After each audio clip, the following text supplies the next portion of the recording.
Assalamualaikum warahmatullahi wabarakatuh. Kisah makhluk yang paling pertama diciptakan Allah Subhanahu wa taala mungkin masih terasa asing di sebagian telinga orang. Tahukah kalian jutaan tahun yang lalu ternyata ada fase di mana Allah mulai untuk pertama kalinya menciptakan makhluknya. Tentu manusia belum ada waktu itu. Karena zaman itu manusia, malaikat, iblis, jin dan setan belumlah Allah ciptakan. Banyak riwayat dari Nabi Muhammad SAW yang membahas asal-usul awal kehidupan alam semesta. Inilah bukti keagungan Allah dalam menciptakan makhluk dalam waktu sekejap, kun fayakun. Berikut kisah selengkapnya. Imam Ibnu Hajar dalam kitab Fathul Bari telah menjelaskan bahawa makhluk yang pertama diciptakan Allah adalah air. Hal ini mengikuti riwayat hadis dari Nabi Muhammad SAW. Makhluk yang pertama Allah ciptakan bukanlah langit atau bumi dahulu, melainkan yang pertama kali diciptakan adalah air. Air inilah yang nantinya banyak manfaatnya untuk kehidupan manusia dan makhluk hidup kelak di bumi.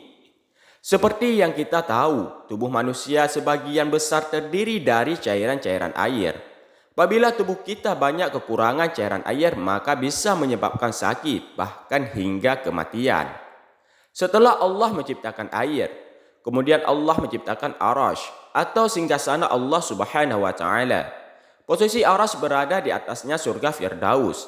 Arash adalah makhluk Allah yang sangat besar dan sangat luas sekali. Makhluk ini memiliki bentuk yang mirip dengan kubah. Selain itu, Arash juga memiliki tiang-tiang penyangga yang sangat besar. Arash sendiri disebut juga sebagai atapnya seluruh alam semesta ini karena posisinya berada paling teratas sendiri dibanding makhluk lainnya. Arash Allah selalu dipukul dan dikelilingi banyak sekali para malaikat. Letak Arash terletak di atas samudera air. Rasulullah SAW menjelaskan bahawa material yang digunakan untuk membangun Arash adalah permata zamrud yang berwarna hijau. Selain itu, Arash juga dilengkapi dengan tiang penyangga yang dibuat dari permata yakut yang berwarna merah. Ukuran dan bentuk pasti dari Arash tidak ada yang dapat mengetahuinya kecuali hanya Allah Subhanahu wa taala.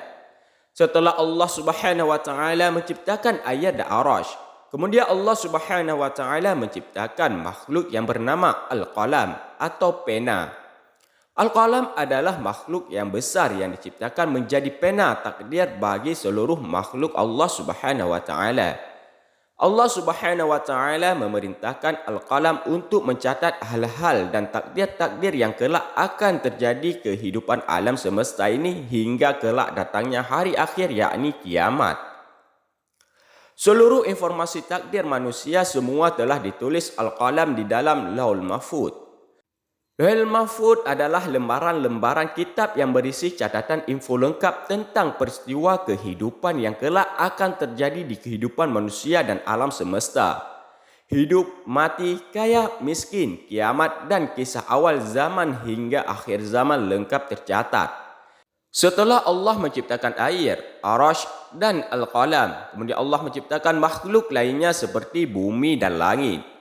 Jarak waktu antara diciptakannya bumi langit dengan Al-Qalam adalah selama 50.000 tahun lamanya. Rasulullah SAW bersabda, Allah menulis takdir pada makhluk 50.000 tahun sebelum diciptakannya semua langit dan bumi. Ia berkata, Arash Allah berada di atas air. Hadis riwayat Muslim. Bumi ini kelak akan menjadi tempat para manusia, setan, jin, hewan dan makhluk lainnya hidup. Urutan-urutan di atas sesuai dengan hadis Nabi. Rasulullah SAW bersabda, Allah dahulu, tidak ada sesuatu pun selainnya. Arasy-Nya di atas air. Lalu Allah menulis takdir. Segala sesuatu az-zikir, lembaran catatan takdir. Kemudian Allah menciptakan langit dan bumi. Hadis riwayat Al-Bukhari. Namun dari para ulama masih banyak yang berbeda pendapat tentang urutan yang tepat mengenai makhluk yang paling pertama diciptakan Allah. Ada yang mengatakan Al-Qalam lebih dahulu diciptakan. Ada pula yang mengatakan bahawa Arash dahulu yang diciptakan. Setelah makhluk-makhluk di atas diciptakan semua, Allah Subhanahu wa taala juga menciptakan makhluk-makhluk lainnya. Allah Subhanahu wa taala juga menciptakan makhluknya yang bernama An-Nar atau neraka. Makhluk ini kelak akan menjadi tempat pembalasan dan siksanya manusia yang kafir dan ingkar kepada Allah Subhanahu wa taala. Iblis dan setan kelak akan bersama-sama menjadi penghuni di dalamnya bersama teman-temannya dari golongan manusia dan jin yang penuh dosa. Orang-orang kafir juga akan hidup kekal di dalam neraka selamanya. Selain itu, Allah Subhanahu wa taala juga menciptakan makhluk lain yang bernama Al-Jannah atau surga. Surga adalah tempat yang penuh kenikmatan dan fasilitas super mewah yang diperuntukkan untuk orang-orang Islam dan orang-orang yang beriman kepada Allah Subhanahu wa taala dan Rasul-Nya. Seluruh kenikmatan yang diinginkan penduduknya semua tersedia. Pelayanan 24 jam non-stop tidak akan pernah berhenti karena begitulah nikmatnya kehidupan surga yang sangat menyenangkan. Surga adalah tempat terindah yang disediakan Allah untuk hamba-hambanya yang soleh dan beriman. Allah Subhanahu wa taala juga menciptakan makhluk-makhluknya yang lain seperti cahaya, angin, api, matahari, bulan, bintang-bintang, planet-planet di alam semesta dan tata surya dan lain sebagainya. Allah Subhanahu wa taala dengan mudahnya mengatur kehidupan yang kelak akan terjadi di alam semesta ini. Coba kita lihat dan renungkan dari sudut di bawah ini. Betapa besar dan luasnya galaksi ciptaan Allah Subhanahu wa taala ini. Semua terlihat indah dan sangat menawan. Bumi tidak ada satu titik pun dibanding kebesaran Allah Subhanahu wa taala. Apalagi dengan manusia, sungguh tidak ada apa-apa yang bisa dibanggakan dan disombongkan. Ukuran manusia bagaikan embun yang tidak berkulit dan bertulang. Padahal sudut pandang gambaran ini hanya sebagian kecil dari ciptaan Allah Subhanahu wa taala.